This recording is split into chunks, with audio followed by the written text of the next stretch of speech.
देखिए, what we have discussed is the definition of assessment year and previous year.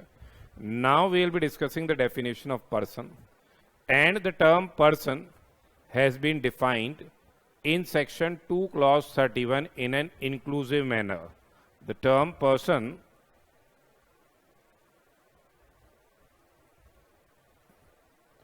has been defined under section 231 in an inclusive manner. Who is included in the definition of person?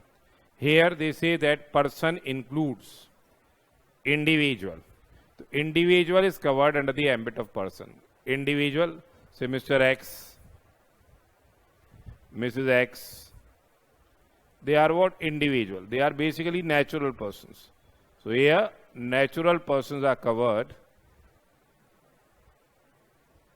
That is individual, natural persons, minors and persons of unsound mind. They are covered under the ambit of individual. Then we have Hindu undivided family, that is HUF. HUF is regarded as a separate person. Hindu undivided family, HUF, it is regarded as a separate person. Then its partnership firm, including the limited liability partnership. Partnership firm, as you are aware, we can form a firm under the Partnership Act 1932. Besides this, here under the income tax law, limited liability partnership is also covered under the ambit of partnership firm. So wherever the expression partnership firm is there, wherever the expression partnership firm is there, it means that limited liability partnership is also included until and unless it has been specifically provided in the statute itself that LLP is now has been say excluded from a particular section. So it has been provided in the statute. Otherwise, wherever the term partnership firm is there, wherever the expression firm is there, it means that limited liability partnership is also included. Then companies are incorporated under the Companies Act, that is a separate person. Association of person or body of individuals, whether they are incorporated or not. So AOPs, association of person or body of individuals, whether incorporated or not. So these are the joint ventures they are formed. They are what? The associations of person. So associations of person or say body of individuals. So they are what? Co-heirs. If any persons have been appointed as trustees, co-trustees, they are coming together and doing say distribution of the estate of the deceased. So by will these trustees have been appointed. So they are regarded as what? Body of individuals. In association of persons, AOP, the persons combined together with a common object, common profit earning. So AOP and BOI, whether incorporated or not, they are coming under the ambit of person. Then local authority. Local authority is also coming under the ambit of person. Then every artificial juridical person not falling in the above categories. Other than these artificial juridical person not falling in the above categories, here it includes say DTs, idols, corporations, Bar Council, Guru Granth Sahib, universities, etc. So here the term person has been defined under section 231 in an inclusive manner, and in our course we have what? Assessment of individuals. In the intermediate level, we have what? Assessment of individual, and in finals we have every entity's assessment is there. So here they have been provided, it has been also explained, an explanation has been given to clarify the doubt that here if any association of person or body of individuals, yeah, local authority is there or artificial juridical person is there, they will be deemed to be a person. They will be deemed to be a person even if they have been, say, incorporated or say established or formed not for earning profits also. So an association of person or body of individuals or local authority or artificial juridical person shall be deemed to be a person. They shall be deemed to be a person whether or not such person, body or authority or the juridical person was formed, established or incorporated with the object of deriving income, profits or gains. So even if the same has been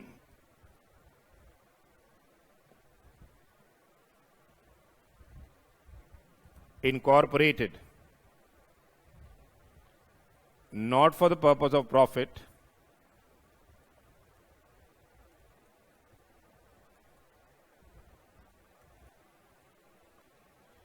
it will be coming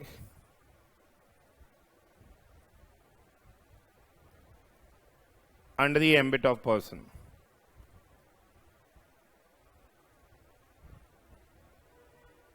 Same will be coming under the ambit of person.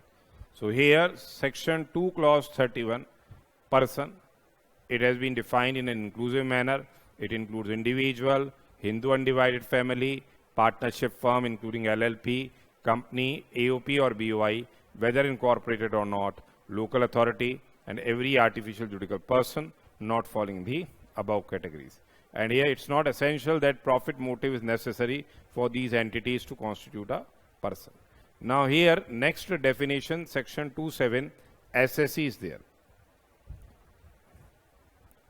Every person is not an SSE. You are a person, you may not be liable to pay the tax. You are a person, but you may not be liable to pay the tax. You do not become an SSE. Assessee means whom? Assessee means a person by whom tax or any other money is payable under the Act. So here, what assessee means? Assessee means any person by whom any tax or any other sum of money is payable under this Act, and includes. Assessee means whom? Assessee means any person. He means any person by whom any tax or any other sum of money is payable under this Act. Assessee, who is an assessee? Assessee means any person by whom any tax or any other sum of money is payable under the Act. What any other sum of money may include what here? Interest, penalty, fine, fees. The same may be payable under the Act. He is an assessee. Then say no tax, no interest, no penalty, no fine, no fees is payable. But the Income Tax Department has instituted proceedings. Which type of proceedings? That is, they have issued a notice for assessment of his income. That is, the Income Tax Department has issued a notice to any person that we will be assessing your income. Loss which has been sustained by such person, or any other person in respect of which he is assessable, or the amount of refund due to him or such other person, or say here any other person who is deemed to be an assessee or who is assessee in default. They are also included in the ambit of assessee. So here it includes what? Here it includes what? Every person in respect of whom any proceedings under this Act has been taken. Every person in respect of whom any proceedings under this Act has been taken for the assessment of his income, or income of any other person in respect of which he is assessable, or income of any other person in respect of which he is assessable, or the loss sustained by him or such other person. Proceedings have been undertaken for determination of loss which has been sustained by him or such other person, or the amount of refund due to him or the amount of refund due to him or such other person. Amount of refund which is due to him or such other person. So they are coming under the ambit of person. So every person in respect of whom any proceedings under the Act has been undertaken for the assessment of his income or income of any other person in respect of which he is assessable, loss sustained by him or such other person, or amount of refund due to him or such other person. Then every person who is deemed to be an assessee under the provisions of the Act. There are certain persons who are deemed assessees. Say, legal representatives, representative assessees. They are what? They are deemed assessees. Every person who is deemed to be an assessee under the provisions of the Act, say after the death of the person, his legal heirs become, say, the legal representatives, or they become the representative assessee. So they are the persons who are deemed assessees. So a trustee of the trust, in case of non-resident, a person who is agent, his agent in India, he is what regarded as an assessee, deemed to be an assessee. They are deemed to be an assessee. Then every person who is deemed to be an assessee in default under the provisions of the Act, that in case if we have committed any violation of the provisions of the Act, you are deemed to be an assessee in default. So a person, say, is required to deduct tax at source.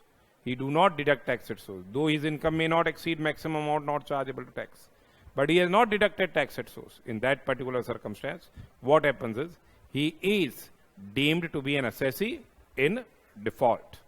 So fundamentally, assessee has been defined in an inclusive manner also, exhaustive and inclusive. Assessee means any person by whom any tax or any other sum of money is payable under the Act, and includes every person in respect of whom proceedings have been undertaken for assessment of his income or income of any other person in respect of which he is assessable, loss sustained by him or such other person, the amount of refund due to him or such other person. Then every person who is deemed to be an assessee under the provisions of the Act, and every person who is deemed to be an assessee in default under the provisions of the Act. So basically, he is an assessee. So we have discussed the definition of term person. We have discussed the definition of term assessee. Now we have discussed the charging section 4. What charging section 4 stated? We have discussed that charging section 4, and it stated what? Section 4.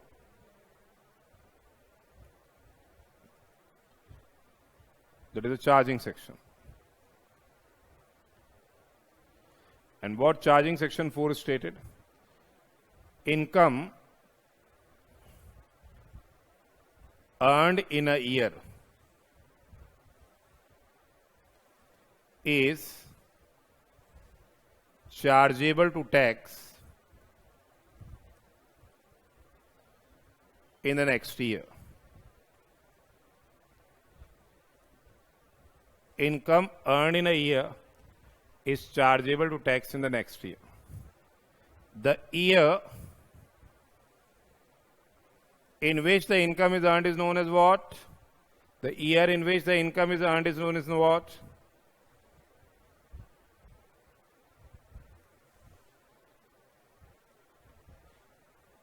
Is known as previous year. It is known as previous year.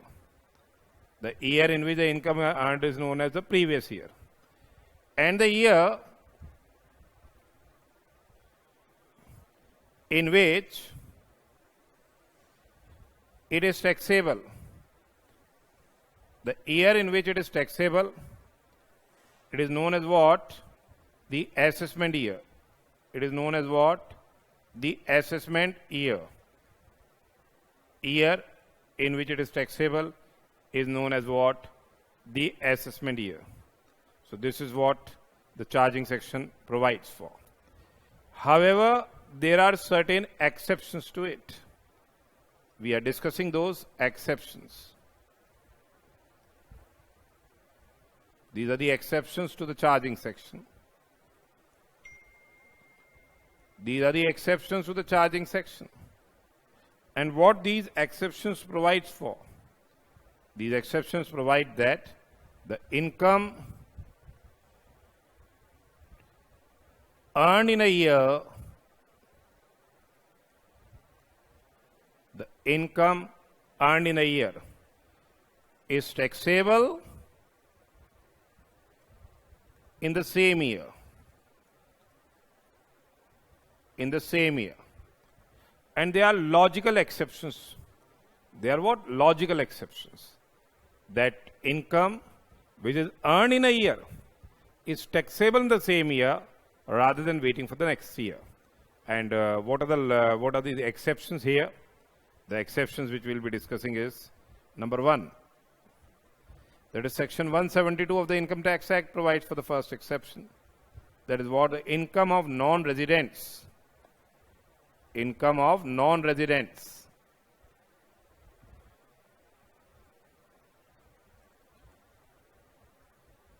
engaged in shipping business.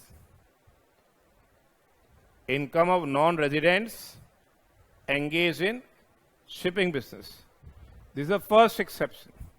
Say, if non-residents are there, who are non-residents, who are not residing here in India. Now, say they are engaged in shipping business. They are bringing goods, passengers, livestock, mails in a ship. They will be unloading the same and loading the cargo, that is goods, passengers, livestock and mail, and departing from India. Then, should we wait for the next year? If they will come again, and then they will pay their required taxes. Is it possible? It is not possible in such a case. They may not be coming in that next year. They may come after, say, 2 years, 3 years, 4 years. So we cannot wait for that particular point of time. Therefore, they have made an exception that those non-residents who are engaged in shipping business, here they have to pay the tax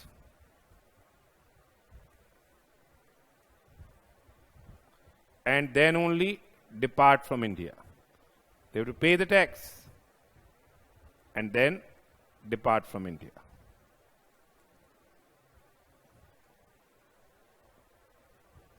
So basically, tax clearance will be given only when they determine their tax, pay the same, or make satisfactory arrangements to the satisfaction of the AO, that assessing officer, that the tax will be paid by them within 30 days of such departure.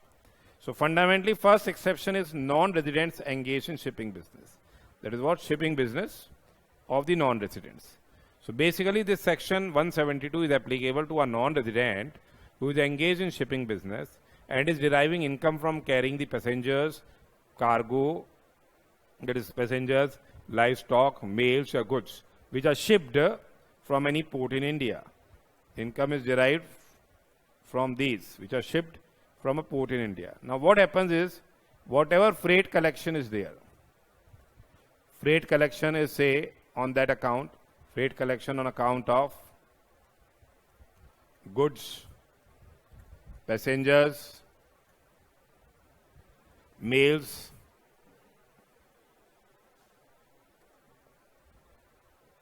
livestock. Say their freight collection is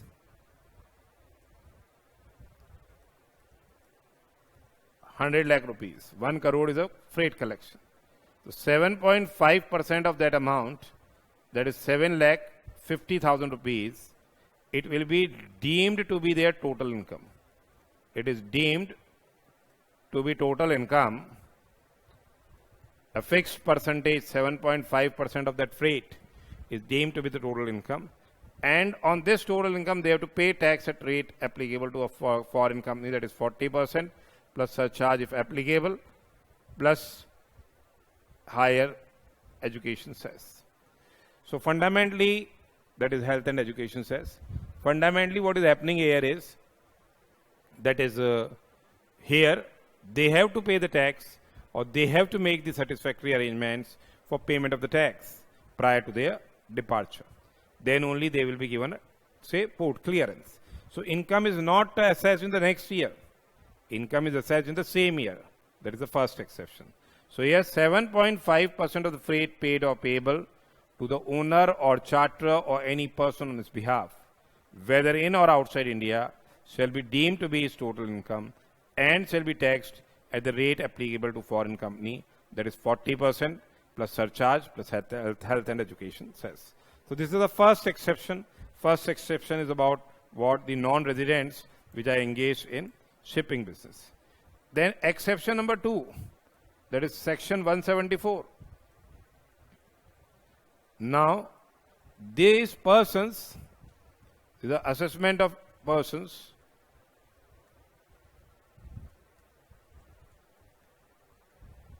leaving India. Now they have no intention to to return back to India. So that is section 174. So when they have no intention to return back to India, in that particular circumstance, they have made, say, residence, transfer of residence visa, they are going out of India with no present intention of returning back to India. Then what will happen? The assessing officer will assess the income of that individual from 1st April of that year up to the probable date of the departure. And he will be required to pay the tax, and then only he will be able to depart from India. That is section 174 is what? About persons leaving India. So this section applies where it appears to the assessing officer that an individual may leave India, during the current assessment year, or shortly after expiry, and he has no intention of coming back to India. He has no present intention of coming back to India. In such case, the total income from 1st April of that year up to the probable date of departure shall be taxable in that year itself at the tax rates which are applicable to that assessment year. So basically, here the advanced tax rates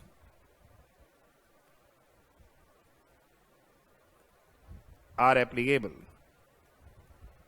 and he has to pay the tax, and then only he'll be able to depart from India. Then is section 174A. 174A is providing for what? Third exception, section 174A.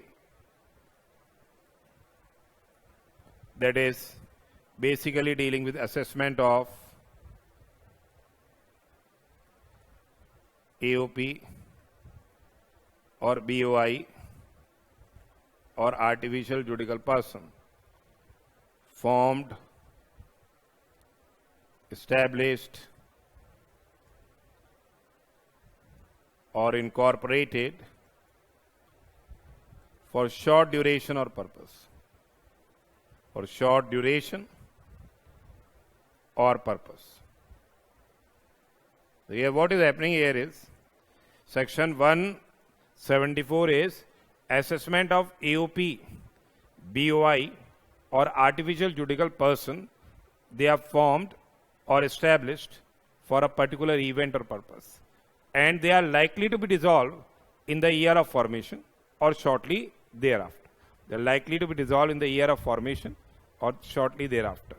In that case, the AO will make the assessment of that AOP, BOI or AJP in the year in that year itself.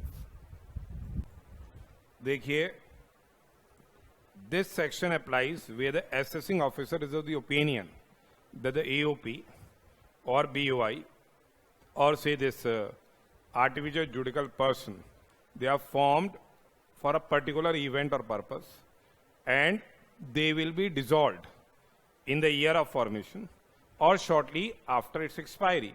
Say a joint venture has been made, and the joint venture, they X and Y, they have formed a joint venture to do a particular event or to say do a particular work, and after that work is over, that joint venture will be dissolved, and that work is only lasting for say 4 months. In that particular circumstance, what happens is this AOP will be dissolved in the year of formation, It won't be in existence the next year. Then here, the assessing officer will assess the total income from 1st April of the assessment year up to the date of the dissolution and the same year itself at the applicable rates. So here, section 174A provides that if a AOP, BOI or AJP is formed for a particular event or purpose and is likely to be dissolved in the year of formation or shortly after expiry, then the total income from 1st April of that year up to the probable date of the dissolution will be chargeable to tax in that assessment year itself. Then is section 175. The next exception is section 175. Fourth one is section 175. And what section 175 provides is, it provides that its assessment of persons likely to transfer property,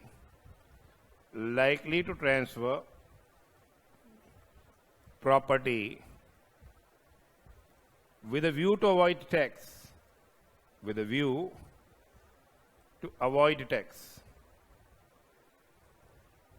So here, what they are saying is, section 175, it applies when it appears to the AO, when it appears to the assessing officer, that a person is likely to say charge, sell, transfer, dispose of, or otherwise part with any of his assets. He is likely to charge, sell, transfer, dispose of, or otherwise part with any of his assets so as to avoid his tax liability. The intention is to charge, sell, transfer, dispose of, or otherwise part with any of his assets with a view to avoid his tax liability. Then what happens is, the total income from 1st April of that assessment year to the date when the AO commences proceedings under the Act, from 1st April of that assessment year to the date when the AO commences proceedings under this section, shall be chargeable to tax in that assessment year itself at the rates which are applicable to that assessment year. So the same will be taxable. Here, if a person is likely to transfer the property, intention is to selling, transferring, disposing of, or otherwise part with the assets. What is the intention? The tax cannot be recovered. Then the AO will assess the income from 1st April up to of that assessment year till the date when he commences the proceedings in the same assessment year. So here, basically, in these four cases,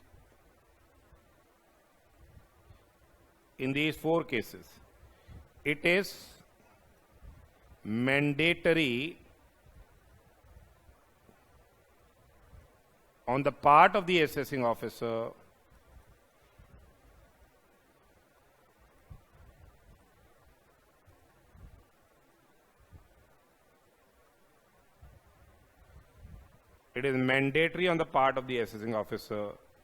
to make the assessment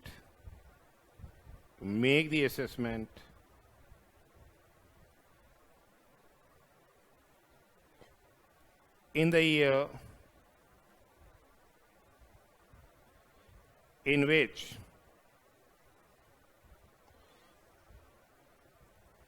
income is earned. It is mandatory in these four cases. It is mandatory on the part of the AO to make the assessment in the year in which the income is earned. But here there is a sixth case also, that is what? Section 176.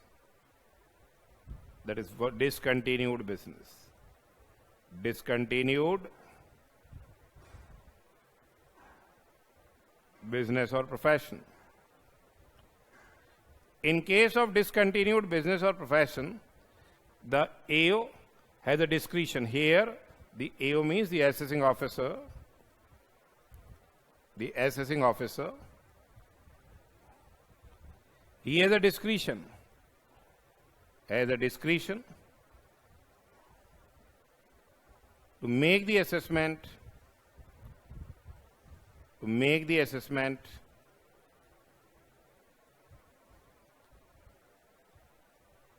in the year of discontinuance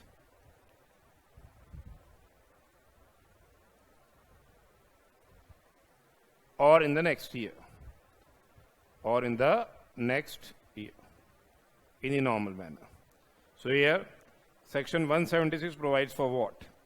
This section applies where the AO, where any business or profession is discontinued in any assessment year.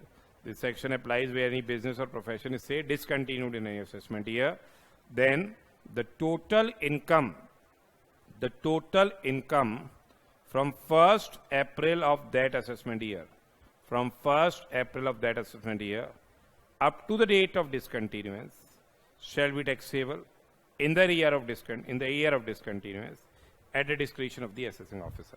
The total income from 1st April of that assessment year up to the date of the discontinuance, the same will be what? Taxable in the year of discontinuance at the discretion of the assessing officer. So we have discussed about what the exceptions to the charging section, or it can be a case of accelerated assessment also. Here what is happening here is the income earned in the year is taxable in the same year rather than waiting for the next year.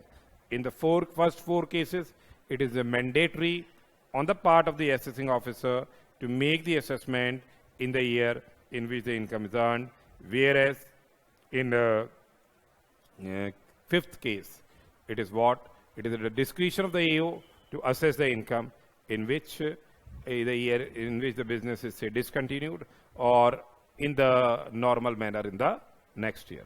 So these were the exceptions to the charging section. So we have seen the definition of person, we have seen the definition of assessee, we have seen the exceptions to the charging section. Now we'll be discussing the concept of income. Our next topic will be concept of income.